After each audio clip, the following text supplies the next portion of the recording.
As the debates approach. Joining us now is the author of that piece on Senator Warren, Washington Post national political reporter Michael Scherer. Michael, good to see you. Thank you for being with us. Yeah, thanks for having me. So I often wonder, Stephanie and I have been talking about this since the beginning of Elizabeth Warren's campaign, about how juicy and exciting it is that she has policy, every week or 10 days, serious policies. Brookings looked into her college policy and had a critique of it. Does this work for the general public, or is this just really exciting for journalists?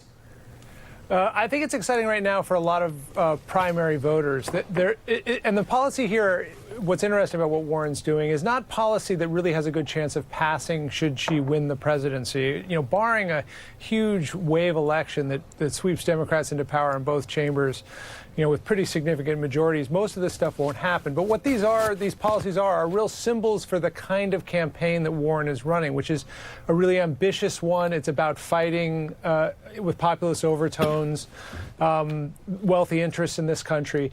And it's allowed her to communicate her message in a way that other candidates in this very broad field have really struggled to over the last few months. But if these policies have such a small of actually passing, why is it that they're such a good idea? Doesn't that lead to the frustration people ultimately have when they say government doesn't actually deliver?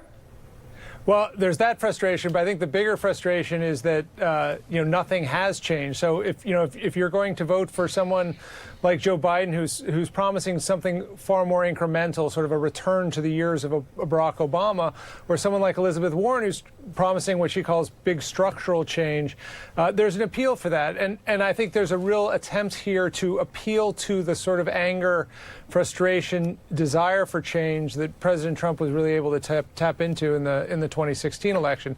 It's not to say that this route will have much more legislative success.